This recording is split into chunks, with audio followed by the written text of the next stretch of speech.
The Green Line, a 1967 borders, a 1949 armistice borders, refers to the demarcation lines set out in the 1949 Armistice Agreements between the armies of Israel and those of its neighbors after the 1948 Arab-Israeli War. It was the de facto borders of the State of Israel from 1949 until the Six-Day War in 1967. The name comes from the green ink used to draw the line on the map while the armistice talks were going on. After the Six-Day War, the territories captured by Israel beyond the Green Line came to be designated as East Jerusalem, the West Bank, Gaza Strip, Golan Heights, and Sinai Peninsula. These territories are often referred to as Israeli-occupied territories. The Green Line was intended as a demarcation line rather than a permanent border. The 1949 Armistice Agreements were clear that they were not creating permanent borders. The Egyptian-Israeli Agreement, for example, stated that the Armistice demarcation line is not to be construed in any sense as a political or territorial boundary, and is delineated without prejudice to rights, claims and positions of either party to the armistice as regards ultimate settlement of the Palestine question. Similar provisions are contained in the Armistice Agreements with Jordan and Syria. The agreement with Lebanon contained no such provisions, and was treated as the international border between Israel and Lebanon, stipulating only that forces would be withdrawn to the Israel-Lebanon border. The Green Line is often referred to as the pre-1967 borders, or the 1967 borders, by many international bodies and national leaders, including the United States President, Palestinian President Mahmoud Abbas, by the United Nations in informal texts, and in the text of UN General Assembly resolutions. History. The Green Line refers to the demarcation lines, rather than permanent borders, between Israeli forces and those of its neighbors. All movement across the demarcation lines was banned and monitored by the United Nations Truce Supervision Organization. Most commonly, the term was applied to the boundary between Jordan-controlled Jerusalem and the West Bank and Israel. The drawing of the Green Line superseded entirely the partition lines proposed and voted on by the United Nations in the Partition Plan of 1947 and which Israel had accepted in the Israeli Declaration of Independence.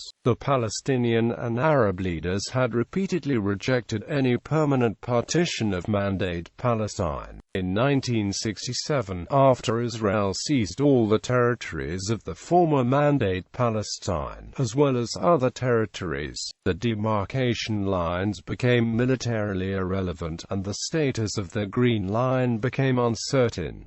In 1970, Stephen M. Schwebel, while a deputy legal advisor to the U.S. Department of State, wrote in the American Journal of International Law that modifications of the 1949 armistice lines among those states within former Palestinian territory are lawful, whether those modifications are insubstantial alterations required for mutual security, or more substantial alterations, such as recognition of Israeli sovereignty over the whole of Jerusalem. In a footnote, he wrote, "It should be added that the Armistice Agreements of 1949 expressly preserved the territorial claims of all parties and did not purport to establish definitive boundaries between them. Although Israel has always formally argued that the Green Line has no legal significance, the Green Line continued to have political, legal and administrative significance, as the territories beyond the Green Line, unlike those within the Green Line, were regarded in Israel as occupied territories, and not incorporated into Israeli political and civilian administrative systems.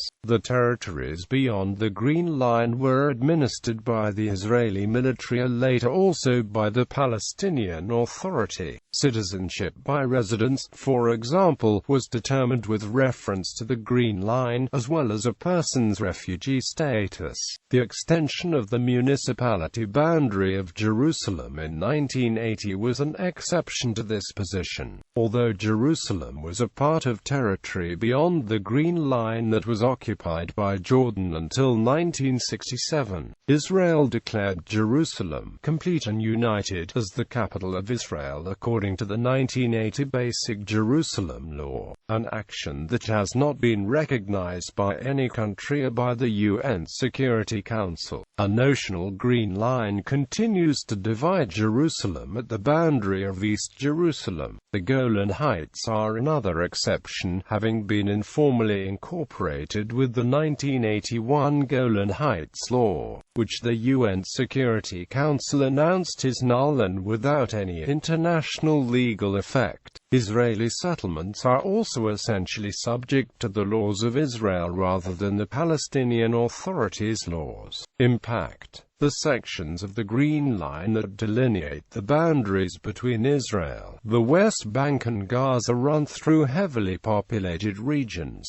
The line corresponds to the military front of the 1948 war, and while the considerations dictating its placement were primarily military, it soon became clear that in many places it divided towns and villages, and separated farmers from the fields. Consequently, the Green Line underwent various slight adjustments, and special arrangements were made for limited movement in certain areas. Jerusalem was divided in half, into East and West Jerusalem. The village of Bata, partially due to errors on the map, was left with 1/3 of its area on the Israeli side and 2/3 outside of it. Kibbutz Ramat Rachel was left almost entirely outside the Israeli side of the Green Line, according to Avi Shlaim, in March 1949, as the Iraqi forces withdrew and handed over the positions to the Jordanian Legion. Israel carried out Operation Shin Tav-Shin, which allowed Israel to renegotiate the ceasefire line in the Wadi Ara area of the northern West Bank, in a secret agreement that was incorporated into the General Armistice Agreement. The Green Line was redrawn in blue ink on the southern map to give the impression that a movement in the Green Line had been made. Jewish population during the war. Jews residing east of the line, including the Jewish quarter of the Old City, were taken prisoner by the Jordanians.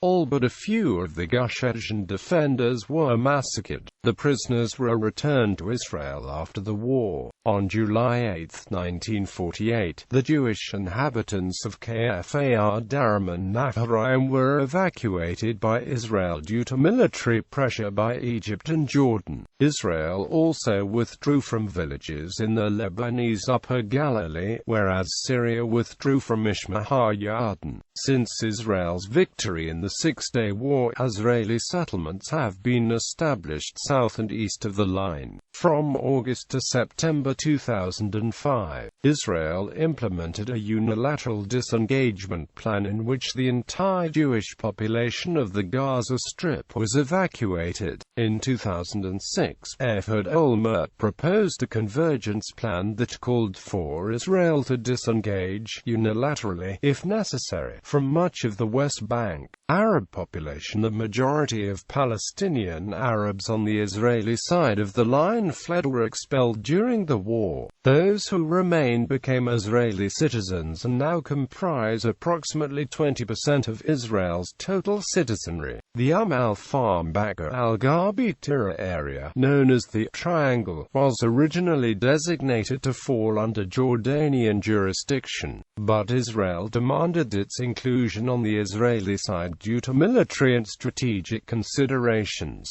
To achieve this, a territorial swap was negotiated with Transjordan, giving the latter Israeli territory in the southern hills of Hebron in exchange for the Triangle villages Arabs in Wadi Ara. In the Six-Day War, Israel occupied territories beyond the Green Line inhabited by over 1 million Palestinian Arabs, including refugees from the 1947 to 1949 war. The Green Line remained the administrative border between these territories and the areas on the Israeli side of the Green Line. In 1967, East Jerusalem was annexed into Israel, with its Arab inhabitants given permanent residency status. They were also entitled to apply for Israeli citizenship. Domestically, the status of East Jerusalem as part of Israel was further entrenched with the 1980 Jerusalem Law. United Nations Security Council Resolution 478 deemed the law null and void. In 1981, the Knesset enacted the Golan Heights Law, ostensibly as a reaction to Syrian provocations, extending Israeli rule of law to the Golan Heights. This act, widely considered an informal annexation, was criticized by the United States as a violation of the Camp David Accords and condemned by the UN Security Council in Resolution 497. Israeli-Palestinian conflict. The question of whether, or to what extent, Israel should withdraw its population and forces to its side of the Green Line remains a crucial issue in some discussions surrounding the Israeli-Palestinian conflict. The near-unanimous international consensus has been displayed in the yearly UN General Assembly vote on the peaceful settlement of the question of Palestine. Although disputed by Israel, UN Resolution 242 has made clear the interpretation of international law regarding Palestinian territory. The Palestinians were not party to the drawing of the Green Line and rejected UN Resolution 242 on the basis that it did not specifically call for an independent Palestinian state, but rather spoke of them as refugees. Since 1976, most elements in the PLO have accepted the pre-June 1967 line as a basis for the establishment of a Palestinian state. According to Noam Chomsky, claims that the Palestinian leadership reject the international consensus calling for a Palestinian state with borders along the Green Line are not consistent with the documented record. Smaller elements in the Palestinian leadership, even inside Hamas, have called for a two-state settlement based on the pre-June 1967 borders. Although Hamas's official policy is committed to Israel's destruction, Ismail Haniyeh, the Prime Minister of the Palestinian Unity Government until June 2007, has spoken of a long-term truce with Israel if Israel withdraws from territory occupied in 1967. The Israeli West Bank barrier is, in parts, kilometers away from the Green Line, with most of it lying within Palestinian territory. Social perceptions of the Green Line. According to Hebrew University geographer Ilan Salomon, the Green Line can be discerned via satellite, marked by the Jewish National Fund pine forests planted to demarcate Israeli space. Salomon and Larissa Fleischman conducted a study regarding Israeli students' knowledge of the location of the Green Line and found that not much more than one-third could identify its placement. They furthermore found that students who identify with left-leaning parties are more familiar with the location of the West Bank and the Gaza Strip, can sketch them more accurately, and are also more aware of the nature of borders.